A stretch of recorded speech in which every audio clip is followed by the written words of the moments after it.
Hello વિદ્યાર્થી મિત્રો, કેમ છો બધા? મજામાં ને? આપ સૌનું મારી યુટ્યુબ ચેનલ પર હાર્દિક સ્વાગત છે.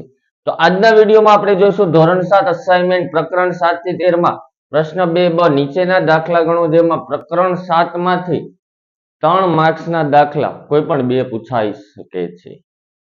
3 માર્ક્સના દાખલા તમારા પેપરમાં માળખામાં આવતું હોય તો આ ચેપ્ટરમાંથી આમાંથી 3 માર્ક્સનો દાખલો છે આ પૂછાઈ શકે છે. પણ 3 માર્ક્સના દાખલા જેવું કઈ છે નહીં. દાખલામાં સાવ એટલે સાવ સિમ્પલ છે. જો મગજમાં એકવાર બેસી ગયા તો ખ્યાલ આવે છે. તો કોઈ પણ જાતનો ટાઈમ બગાડ્યા વગર પહેલો દાખલો. 20% ડિસ્કાઉન્ટ થી જયેશે ટી શર્ટ ખરીદીને રૂપિયા 100 બચાવ્યા, તો ટી શર્ટની કિંમત અગાઉ કેટલી હશે? જયેશે આ છે જયેશભાઈ દીપ ગલાણીના પપ્પાનું નામ. એટલે જયેશ નહીં, જયેશે નહીં કહીશું, આપણે શું કહીશું? જયેશભાઈ ગલાણી.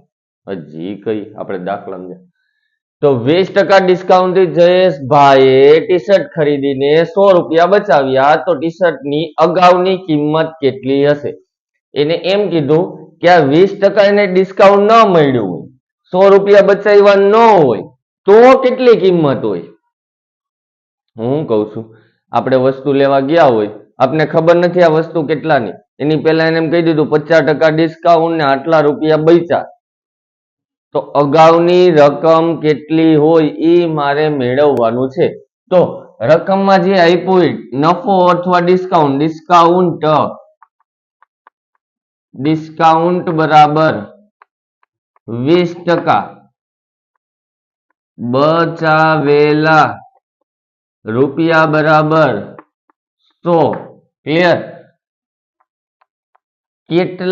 કેટલા બચાવ્યા? 20% ડિસ્કાઉન્ટ ઉપર મહેશભાઈ બીજા દોસ્તારના આ જયેશભાઈ આપણે અહીંયા જ રહે કૃષ્ણવાગમાં. હા, તો 20% ડિસ્કાઉન્ટ ઉપર 100 રૂપિયા બચાવ્યા, તો જે રીતે આપ્યું એ રીતે એ જ રીતે કે 20% ડિસ્કાઉન્ટ થી બચાવેલ રકમ બરાબર 100 રૂપિયા. તો ગમે એની ટકાવારી અથવા ગમે એની મૂળ રકમ અથવા પેલાની શોધવાની કેટલા 100 નીકળે, તો કે 100% ડિસ્કાઉન્ટ થી પહેલાની રકમ બરાબર કેટલા રૂપિયા? ચોકડી ગુણાકાર 100 ગુણ્યા 100 ના છેદમાં 20, 20 પંચા 100, 100 પંચા 500, તો 500 રૂપિયા અગાઉની રકમ હશે. એની જો 20% ડિસ્કાઉન્ટ ન મળે, એની પાસે જો અગર 100 રૂપિયા બચે નહીં, તો એની પાસે કેટલા રૂપિયા હતા? તો કે 500 રૂપિયા હતા. તો ટી શર્ટની નીચે વિધાનમાં લખવું હોય તો શું લખાય? તો ટી શર્ટની અગાઉની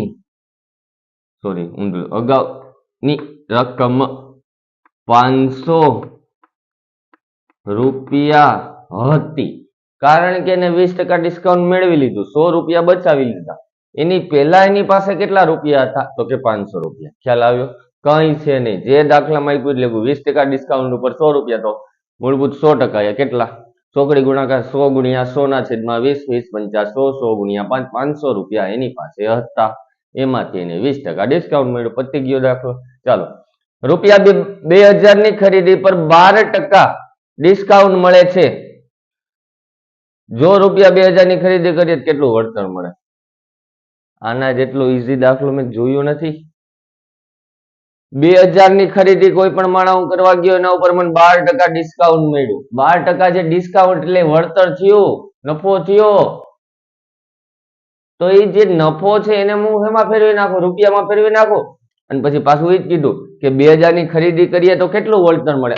ઈનું ઈ જ પૂછ્યું, ઈનું ઈ જ પૂછ્યું છે.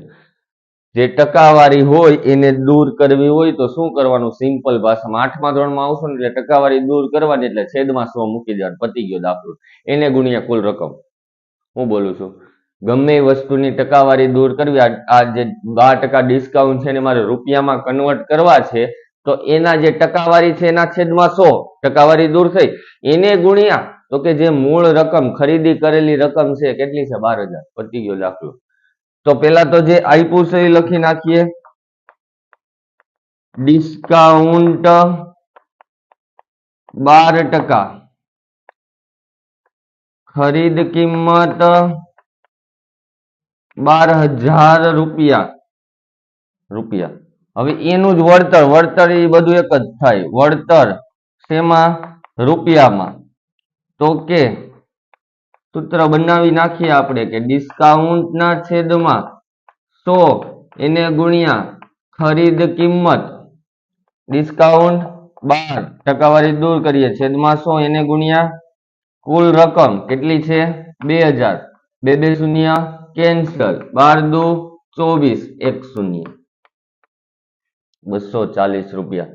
તો હવે અહીંયા જો 2,000 ની ખરીદી પર એને 240 રૂપિયાનું ડિસ્કાઉન્ટ મળ્યું. આ ટકાવારી હતી એને દૂર કરી, આટલું ડિસ્કાઉન્ટ મળ્યું. તો આ રકમ 2,000 ની ખરીદી કરી કેટલું વળતર એનું ઈ. હવે ઉપરની 2,000 ની ખરીદી ઉપર 12% હતું એનું મેં રૂપિયામાં ફેરવી નાખ્યું. આનું સેમ ટુ સેમ કે 2,000 ની ખરીદી ઉપર ઈ પાછું વળતર શેમાં મેળવવાનું? રૂપિયામાં. તો નીચે વિધાનમાં શું લખાશે? જવાબ તો તમારો આવી ગયો 240 રૂપિયા 2,000 ની ખરીદી પર 240 રૂપિયા વળતર મળશે. પતી ગયો દાખલો. વળતર, નફો, ડિસ્કાઉન્ટ બધું જ ગણી લેવાનું આપણે.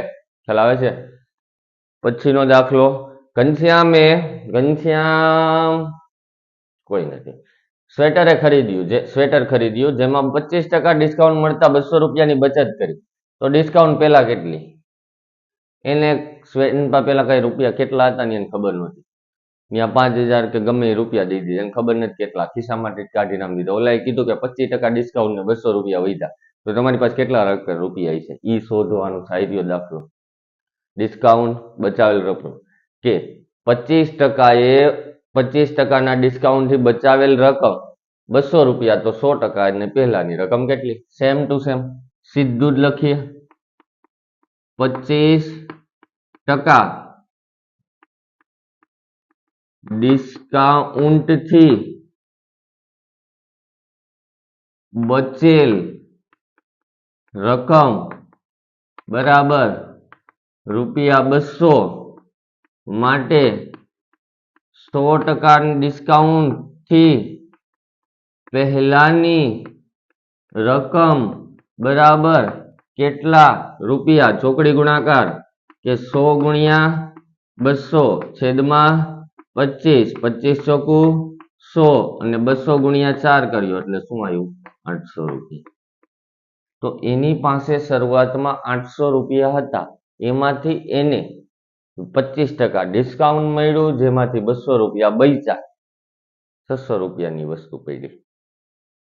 કુલ ટોટલ 800 રૂપિયા હતા, એમાંથી એને 25% ડિસ્કાઉન્ટ મળ્યું, 200 રૂપિયા બચ્યા હોય તો 600 રૂપિયાની. પણ આપણે મેળવવાનું શું હતું કે ડિસ્કાઉન્ટ પહેલા સ્વેટરની કિંમત. તો વિધાનમાં શું આવશે? સ્વેટરની પહેલાની કિંમત, હમાતું નથી એટલે તમે લખી નાખજો, પહેલાની કિંમત 800 રૂપિયા હતી. પતી ગયો દાખલો.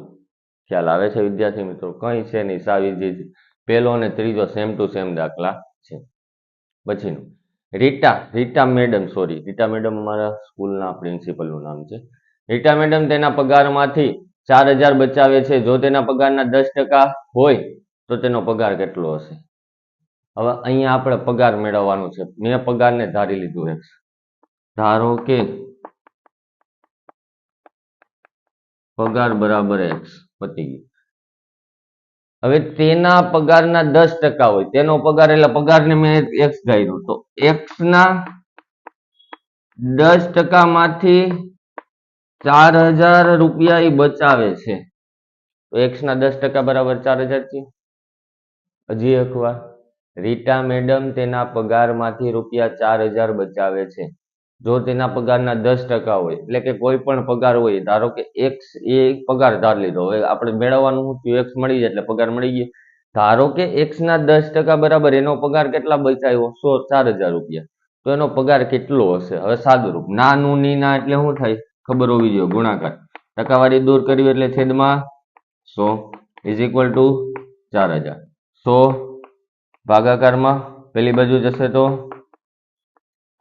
ગુણાકારમાં, 10 ગુણાકારમાં, નીચે ગયા તો ભાગાકારમાં, 0 0 કેન્સલ.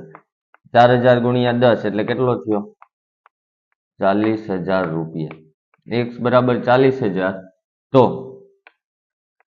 રીટા મેડમનો પગાર 40,000 રૂપિયા હશે. કંઈ હતું નહીં દાખલામાં. એના પગારમાંથી 40,000 બચાવે છે. એના પગારના 10%, એટલે પગારને મેં એક્સ ધાર્યું, તો એક્સના 10% બરાબર 4,000 થયું. ના નું ના એટલે ગુણાકાર. ટકાવારી દૂર કરવી એટલે છેદમાં 100. હવે આ ભાગાકારમાં ઓલી બાજુ જાવ તો ગુણાકારમાં 10 ગુણાકારમાં આ બાજુ આવે તો ભાગાકારમાં 0 0 કેન્સલ. 4,000 ગુણ્યા 10 કરો એટલે કેટલા થયા? 40,000. તો રીટા મેડમનો પગાર કેટલો થશે? 40,000 રૂપિયા થશે. પહેલો, બીજો, ત્રીજો, ચોથો, ચેપ્ટર 7 માંથી મોસ્ટ આઈએમપી એક્ઝામમાં પૂછવાની સંભાવના હોઈ શકે. હવે આ 25 ની જગ્યાએ 20 પણ હોય, ઓલું 200 રૂપિયાની જગ્યાએ 300 પણ રીત આ પ્રમાણની પૂછાય. એટલે કેમ, ક્યાં, ક્યુ, કેમ મૂકવું એ આપણા મગજમાં બેસવું જોઈએ. ખ્યાલ આવે છે? તો એ જ ચેપ્ટરમાં નફો અને ખોટના દાખલા છે, 4 દાખલા છે કુલ ટોટલ. ઓલા હતા આપણે ટકાવારી દૂર કરીને એમાંથી વળતર કે છાપેલી કિંમત વાળા તમારે નહીં હજી આવતા હોય, 7મા ધોરણમાં 8મા ધોરણમાં આવતા હશે. પહેલાની કિંમત કેટલી થાય ને વળતર કેટલું મળે ને. તો આ નફો છે કે નફો થાય છે કે ખોટ થાય છે. નફો થતો હોય તો એની રકમ કેટલી થાય, ખોટ થતો હોય તો એની રકમ કેટલી થાય. સિમ્પલ છે, એટલી તો ખબર હોવી જોઈએ કે નફો થાય કે ખોટ થાય. એક્ઝામ્પલ તરીકે હું 10 રૂપિયાની ચોકલેટ લેવા ગયો, ચોકલેટ મેં લઈ લીધી 10 રૂપિયા વાળી, 5 સ્ટાર લઈ લીધી 10 વાળી. હવે એ 5 સ્ટાર મેં 7 રૂપિયામાં વેચી દીધી, મારે ખાવી નહોતી એટલે મેં વેચી દીધી. તો મને નફો થાય કે ખોટ થાય? ઓબ્વિયસલી ખોટ જ થવાની, કારણ કે 10 રૂપિયાની ચોકલેટ મેં 7 રૂપિયામાં વેચી તો ખોટ જ થાય, ઓછા રૂપિયા. માટે ખોટ કેટલી થઈ? તો કે 10 માંથી 7 જાય 3 રૂપિયાની ખોટ થઈ. હવે એ જ 10 રૂપિયાની મેં 5 સ્ટાર 17 રૂપિયામાં વેચી અથવા 18 રૂપિયામાં વેચી, 18 રૂપિયામાં વેચી, ચાલો 18 એટલે કોહલીનો નંબર, કોહલી નંબર રાખી આપણે. ચાલો 10 રૂપિયાની 5 સ્ટાર 18 રૂપિયામાં વેચી, લઈ લીધી, ખાવી નહોતી, એકને જોતી હતી, એ કે હું 18 રૂપિયામાં લો. લે ભાઈ, હંમેશા આપણે નફો જ જોઈએ. તો 10 રૂપિયાની 18 રૂપિયામાં વેચી તો મને નફો જ, કારણ કે જે ઓછા રૂપિયાની વસ્તુ મેં વધારે રૂપિયામાં વેચી એટલે નફો જોવાનો. ને કેટલા રૂપિયા? તો 18 - 10 8 રૂપિયાનો નફો થઈ ગયો. હવે 10 રૂપિયાની પાછી હું બીજી 5 સ્ટાર લઈ આવું, 5 વાળી 5 સ્ટાર લઈ આવું, 3 વાળી ચોકલેટ લઈ આવું, આટલું બધું થઈ જાય 18 રૂપિયામાં. તો બેઝિકલી નફો કઈ રીતે મળે, ખોટ કઈ રીતે મળે એ આમાં જોવાનું છે. પહેલો દાખલો, મહેશ એટલે કે મારા પપ્પાના દોસ્તારનો, મારા પપ્પાના જે છે ને દોસ્તારનું નામ મહેશભાઈ છે, સ્વામી છે, ફૂલ ગેમ હાઈ લેવલ, બરાબર. મહેશ એક જૂનો પંખો રૂપિયા 418 ખરીદી લીધો. તો જે પહેલા તો આપ્યું નહીં લખી નાખ્યું. ખરીદ કિંમત 418 રૂપિયા, તેના રિપેરિંગનો ખર્ચ 55 રૂપિયા, એમાં ને એમાં જ ખર્ચ 55 રૂપિયા. તેને આ પંખો 503 વેચી દીધો. એટલે વેચાણ કિંમત રૂપિયા 503. તો તેને નફો થયો કે ખોટ થઈ? કેટલા રૂપિયા? પેલા તો ખરીદ કિંમત અને ખર્ચ એ બેનો સરવાળો કરી નાખીએ. ખરીદ કિંમત પ્લસ ખર્ચ, કારણ કે બંને એક જ કરવાનું, કુલ ટોટલ આપણે જ મેળવવાનું. તો 8 ને 5 13, વધી 1 5 ને 1 6 ને 1 7, અને અહીંયા તો 4 જ આવે ને. હા, 473 રૂપિયામાં એ પંખો હતો. હવે 473 રૂપિયાનો એને પંખો લીધો અને વેચાણ કિંમત હતી 503 રૂપિયા. માટે નફો જાય કે ખોટ જાય? આટલામાં ખરીદ્યો, આટલામાં વેચો. ₹400 ચોકલેટ હું 500 માં વેચું તો મને નફો જ થવાનો છે. માટે વિધાનમાં શું લખાય? તો કે ખરીદ કિંમત કરતા વેચાણ કિંમત વધુ હોવાથી નફો થશે. નફો થશે એ ખબર પડી ગઈ. કેટલો થશે એ પણ કીધું છે. કેટલા રૂપિયા નફો થશે? તો નફાનું સૂત્ર નફો બરાબર વેચાણ કિંમત માઇનસ ખરીદ કિંમત અથવા ખરીદ કિંમત પ્લસ ખર્ચ એટલે ખરાજાત જે કયો તો ચાલે. 503 માઇનસ 473 27 ને 3 30. તો કેટલા રૂપિયા નફો થયો મહેશને? મહેશને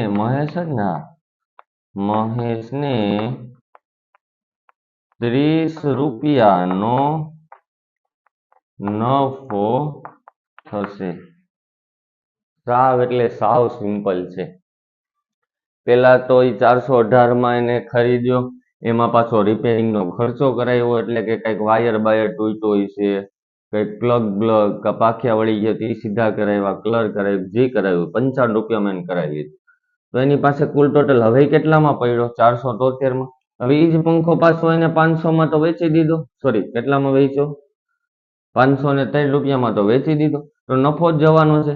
કે ખરીદ કિંમત કરતા વેચાણ કિંમત વધુ હોય તો નફો જાય, ખરીદ કિંમત કરતા વેચાણ કિંમત ઓછી હોય તો ખોટ જાય. તો નફાનું સૂત્ર મૂકી દીધું કે નફો બરાબર વેચાણ કિંમત માંથી ખરાજાત એટલે ખરીદ કિંમત પ્લસ ખર્ચ. ખરીદ કિંમત લખો તોય ચાલે, એટલે વેચાણ માંથી મેં બાદ કરી દીધું એટલે કેટલા રૂપિયા નફો મળ્યો? ₹30 મહેશને નફો મળે છે. પછીનો દાખલો. નવનીત નથી, નવનીત તો હું એક જ છું, આપણું નામ બહુ ન આવે. નવીને એક જૂનું સ્કૂટર 12,340 માં ખરીદ્યું. તો કે ખરીદ કિંમત ₹12,340, રિપેરિંગ નો ખર્ચ બરાબર ₹785. એ સ્કૂટર એને કેટલામાં વેચ્યું? ₹12,840 માં વેચી દીધું. તો નફો જાય કે ખોટ જાય? તો પેલા તો ખરાજાત કે ખરીદ કિંમત પ્લસ ખર્ચ. ખરીદ કિંમત 12,340 પ્લસ 785 સરવાળો કરવાનો છે. 0 પ્લસ 5 5, 8 ને 4 12 નો 2 વધી 1, 7 ને 3 10, 10 ને 11 નો 1 વધી 1, 2 ને 1 3, ₹13,125. આવું જ છે ને કઈ. નવીને એક જૂનું સ્કૂટર 12,340 માં ખરીદ્યું, એમાં 780 નો તેને ખર્ચ ગયો, બરાબર. સ્કૂટર 12,840 માં વેચી નાખ્યું. નફો થાય ખોટ થાય? ખરીદ કિંમત કરતા વેચાણ કિંમત ઓછી છે માટે શું જશે? ગમે વસ્તુ હું આટલામાં ખરીદું, વધારે 13,000 માં ખરીદું 12,000 માં વેચું તો ખોટ જ જવાની છે, સ્વાભાવિક જ છે. તો ખરીદ કિંમત અથવા ખરાજાત કરતા વેચાણ કિંમત એટલે કે વેકી ઓછી હોવાથી ખોટ જશે. ખોટનું સૂત્ર શું? તો કે ખરાજાત અથવા ખરીદ કિંમત માંથી વેચાણ કિંમતને બાદ કરો. 13,125 માઇનસ 12,840. ક્લિયર આટલું? 5 માંથી 0 જાય તો 5, 2 માંથી 4 નો જાય એટલે અહીંયા 10 12 માંથી 4 જાય તો 8, અહીંયા 0, 0 માંથી નો જાય 10 માંથી પાછા 8 જાય તો 2. તો અહીંયા કેટલા વધશે? 160 વધ્યા. 160 માં 100 એડ કરી દીધા એટલે 260, એમાં 25 એડ કરી દે એટલે ₹285. 240 માં તમે આટલા એડ કરો ને, કરી જુઓ તો 5 નો 0, 8 ને 4 12, 8 2 10 ને વધી 1 થઈ ગયા ને કે નો થયા? જુઓ 0 પ્લસ 5 5, પછી 8 ને 4 12 નો 2, વધી 1, 8 ને 2 10 ને 1 11, 1 વધી 1, 2 ને 1 3, 1 ને 1 2, થઈ ગયું. 285 રૂપિયાની ખોટ જશે. સરવાળો બાદબાકી હોય એટલું જ આવડવું જોઈએ, આ કઈ અઘરું કામ નથી.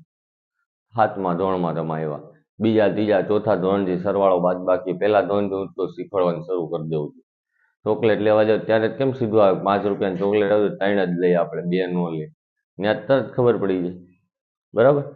તો નફો અને ખોટમાં કાંઈ નથી. આ 2 દાખલા જોયા પછી ત્રીજો અને ચોથો પણ જોશું, પણ સિમ્પલ છે. ખરીદ કિંમત, ખર્ચ, વેચાણ કિંમત, જે ખરીદ કિંમત કરતા વેચાણ કિંમત અથવા ખરાજાત લખો તોય ચાલે, કે ખરાજાત કરતા વેચાણ કિંમત વધુ હોય તો નફો થાય ને ખરાજાત અથવા ખરીદ કિંમત કરતા વેચાણ કિંમત ઓછી હોય તો આપણને શું મળે? ખોટ મળે. જેને સ્ક્રીનશોટ પાડવો હોય વ્યવસ્થિત રીતે પાડી શકે છે. તો એમાં જ હવે આપણે જોઈશું વ્યાજ અને વ્યાજ મુદ્દલ વાળા દાખલા. તો પહેલો દાખલો, સંદીપે એક બેંકમાં 8% વ્યાજના દરે ₹4000 વ્યાજે ચૂકવ્યા તો 2 વર્ષના અંતે તેને કેટલું વ્યાજ ભર્યું હશે?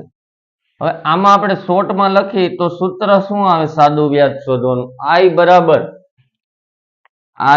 બરાબર PRT ના છેદમાં 100. આ 4 માંથી કોઈ પણ 3 તો હંમેશા રકમમાં આપ્યું જ હોય તો જ ચોથું મળે, એટલું યાદ રાખવાનું.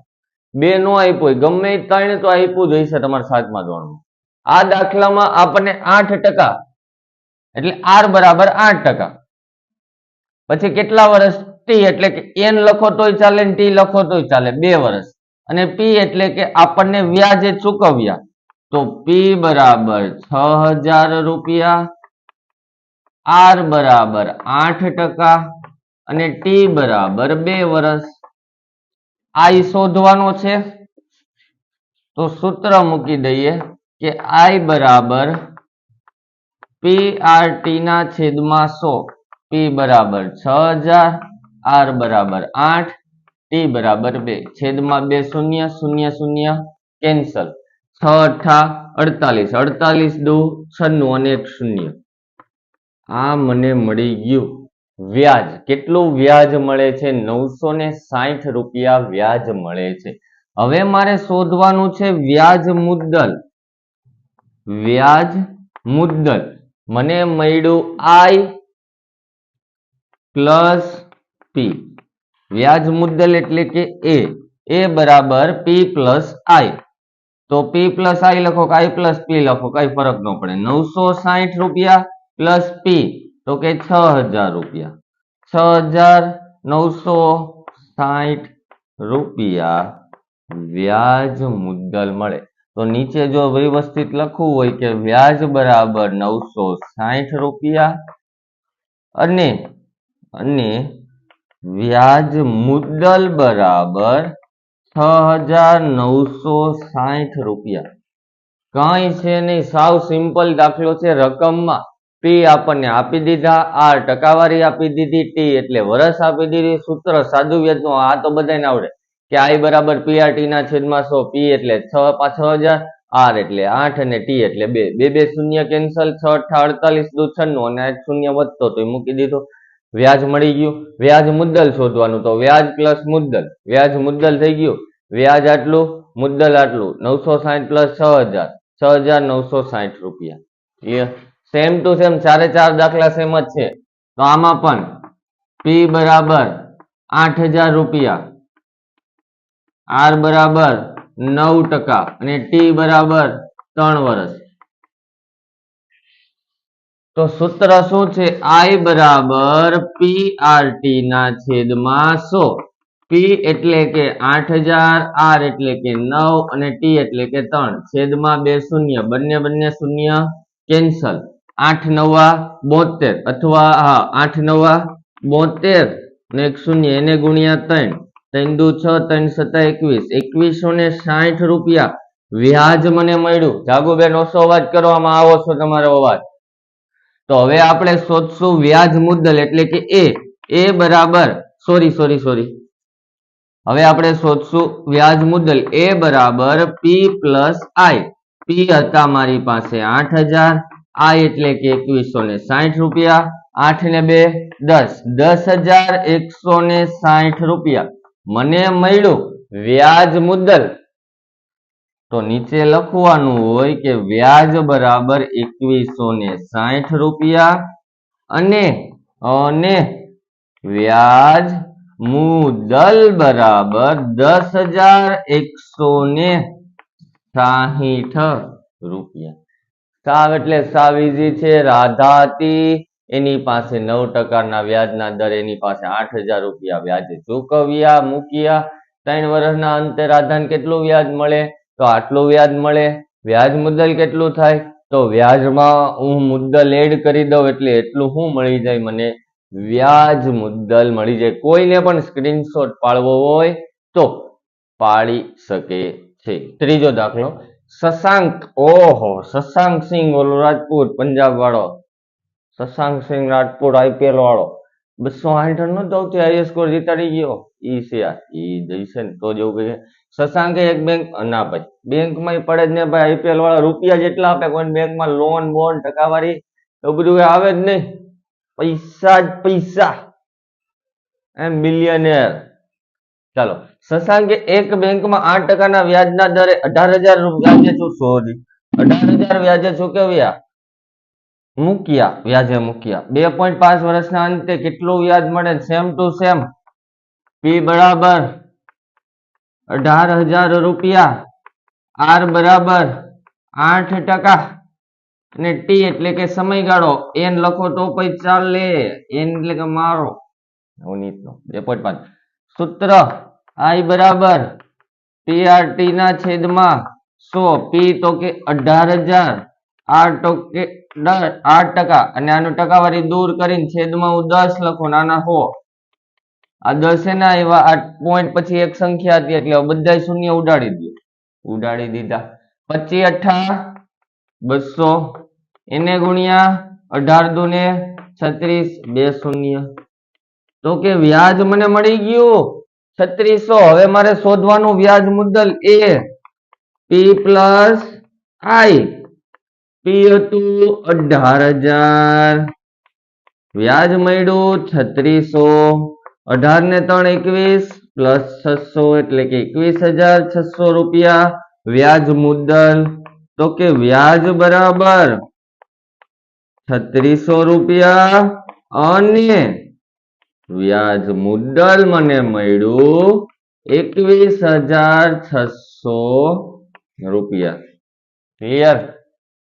સેમ ટુ સેમ બાજુમાં પણ કે પી બરાબર, રકમ જોવાની જ નથી થતી બુરા, જોઈ લે. ચાલો, વિક્રમ એટલે કે આપણો માધવ વાળો સિલ્વર બિઝનેસ. એક બેંકમાં 7.5% ના વ્યાજના દરે 12,000 રૂપિયા વ્યાજે મૂક્યા. વ્યાજમાં મુદ્દલ એટલે કે આર બરાબર 7.5%, એન બરાબર ટી બરાબર જી લખો, મજા આવી લખો ભાઈ. તો વ્યાજ મેળવવાનું વ્યાજ મુદ્દલ, વ્યાજ એટલે કે આઈ બરાબર પીઆરટી ના છેદમાં 100.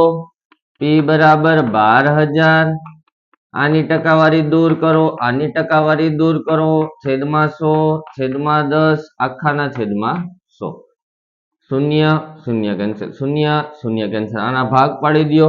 2 પંચા 10, 2 છંક 12, 15 પંચા 75 થાય ને? હા, ચાલો. 15 છંક 90, 90 ગુણ્યા 35, 45 નો 5 વધી 4, 9 ને 3 12, 12 ને 4 16, 9 તેરી 27, 27 ને 4 31 અને 1 શૂન્ય. આટલા જ થાય કે ન થાય? 305 થાય કે? જુઓ, 9 પંચા 45 નો 5 વધી પડી 4, 9 તેરી 27, 27 આટલો જ થાય. કારણ કે અહીંયા જો 35 ગુણ્યા 10 કરો એટલે 350 માંથી પાછા 35 બાદ કરો 315. આ શું મળ્યું મને? વ્યાજ મળ્યું. સાદુરૂપ જુઓ. પેલા પોઈન્ટ હતો એટલે દૂર કર્યા, છેદમાં 10 પોઈન્ટ હતો છેદમાં 10, 1 2 3, 1 2 3 શૂન્ય કેન્સલ, 10 ના ભાગ 2 પંચા 10, 2 છંક 12, 15 પંચા 75, 15 ગુણ્યા 6 90, 90 ગુણ્યા 35 એટલે મેં 35 ગુણ્યા 9 કર્યા, 315 અને 1 શૂન્ય. વ્યાજ મને મળી ગયું 3150 એટલે કે 3,150 રૂપિયા હવે મારે શોધવાનું વ્યાજ મુદ્દલ એટલે કે એ બરાબર પી પ્લસ આઈ. પી હતો 12,000, વ્યાજ મળ્યું 3150, 12 ને 3 15, 15,150. આ મળી ગયું મને વ્યાજ મુદ્દલ. તો નીચે લખી નાખવાનું વ્યાજ બરાબર 3150 રૂપિયા અને વ્યાજ મુદ્દલ 15,150 રૂપિયા. કોઈને સ્ક્રીનશોટ લેવો હોય તો લઈ શકે છે. સિમ્પલ છે. પી આર ટી તો આપી દીધું, આઈ મળી જાય, આઈ મળી જાય એને પી માં એડ કરી દો એટલે વ્યાજ મુદ્દલ મળી જાય. તો આ વિડીયોમાં આપણે પ્રકરણ 7 થી 13 માં પ્રકરણ 7 ના જોયા બધા દાખલા. એ 3 માર્કના દાખલા જોઈ લીધા. 4 દાખલા જોયા. પેલા ટકાવારી દૂર કરવાવાળા જોયા, પછી નફો મળે કે ખોટ કઈ રીતે મળે એ જોયા. ત્યારબાદ આપણે સાદો વ્યાજ અને વ્યાજ મુદ્દલના દાખલા જોયા ગણતરી સાથે. ખ્યાલ આવ્યો વિદ્યાર્થી મિત્રો? તો થેન્ક યુ વિદ્યાર્થી મિત્રો. હવે મળીશું આપણે નેક્સ્ટ લેક્ચરમાં.